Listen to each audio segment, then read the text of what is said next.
Hey all, it is Tirza. Long time no see. The last time I made a video was last May. Um, and so I decided to come and update you guys because it has been 10 years since my sleeve surgery and 20 years since actually I had brain surgery, but that's not what this channel is about. So let's start with my stats. 10 years ago, couple of months before the surgery, at my surgery consult, my highest recorded weight was 330 pounds. I am 5'6" for reference, so basically 5'7".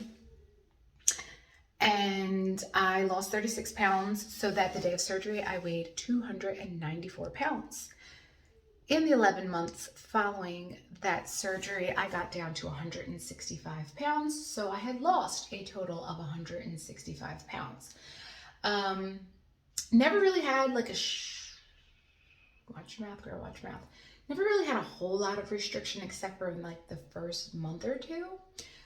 Mind you, I couldn't eat like before bottomless pit, but I think I could eat a whole lot more than most sleeve patients. Even all these years out, I know people that can hardly eat still, and I can almost eat back to normal. But as I always say, just because you can do something doesn't mean that you should. But at that 11-month mark, when I got down to 165 pounds, we went to Disney World for 2 weeks. I gained, well, not 2 weeks, 11 days, I believe. And I gained 20 pounds. And that marked the first downward spiral. I have yo-yoed ever since. I've been up and down. About 3 years ago, I actually saw my lowest weight since I was 17, in which I weighed 155 pounds. So yeah, I've been up and down, up and down. The last time I got to you guys, it was after my trip to Arizona, and I had been at my lowest at that point at 174, and I believe May 1st or so was my last video, and that weight was 184, so I was still up 10 pounds from my trip. And today I am 164, so I'm 10 pounds less than I was basically last year, and 20 pounds less than my last video. Last week I was 163, so I was hoping maybe, 10-year post-op anniversary, maybe I could be even lower, but no, I gained a pound. There's no rhyme or reason for it. I actually worked my butt off this week hoping to see like at least 162, but it wasn't meant to be, and that's okay. I'm pretty much in like such a better headspace as far as taking care of myself has been. I stopped calling things cheat days because it just has such a negative connotation. I am a compulsive binge eater, so taking days off plan can be very dangerous because I don't know how to stop. I'm an all or nothing person. If I'm not in control, I am in total chaos. But for example, I took off-plan days and I planned them.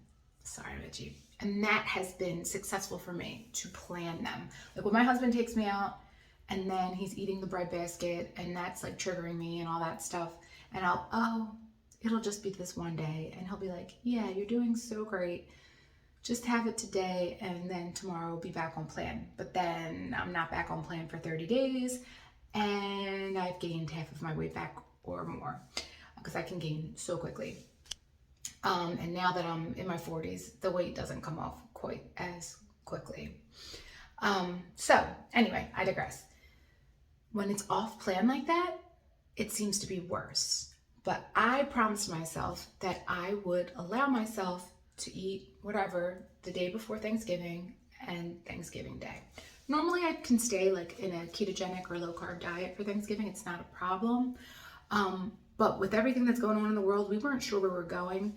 So I had things for home, but then at the last minute, we actually wound up going to a family member's, and except for the turkey, there was no keto option. So I said, I'm giving myself these 2 days and it's fine. I gained 20 pounds in those 2 days. And normally that would have drove me insane. But I knew the majority of that was probably water weight, and I could probably get it off in 2 to 3 weeks, which is essentially what happened. It took me about 3.5 weeks to get that off and get back to the weight I was prior to the day before Thanksgiving. And then I went the day after Thanksgiving on a beef, butter, bacon, and eggs fast. And that had helped a lot because I couldn't even have stevia on that. And that was a little hard with my coffee and stuff. So then Christmas Eve and Christmas, I decided once again I would do off-plan days. And I went to town. They had all those Russell Stover boxes of chocolate, buy one, get one, and I bought a whole bunch of them, like for teachers and stuff for the kids. But I also bought one box of every flavor for me, so that when Christmas came, I had them in little Ziploc bags, and I tried to share as much as I could, but I ate those suckers. Surprisingly, I gained less weight. I was 16 pounds up after those 2 days. So today I actually weigh like 0.6 less than I did on Christmas Eve. So yeah. I did, once again, I'm doing beef, butter, bacon, and eggs, but this time, just as like a, like almost like a detox in a way to get the water weight off as quickly as possible and some of the fat. But this time I'm allowing myself to have sweetener because it was no bueno. Not good without the sweetener. I can't do it. I did it for those 28 days after Thanksgiving, but I'm not going to do it this time. And then come January, when January's over, February 1st, I'm going to go back to a more traditional low carb, ketogenic style diet. So far, this has like been working out. Do you see my girls? I've had this shirt for years. Me and a couple of my friends got the same shirt at Walmart like 3 or 4 years ago. Anyway, this video is getting way too long. I just came to say, hey, I'm still here.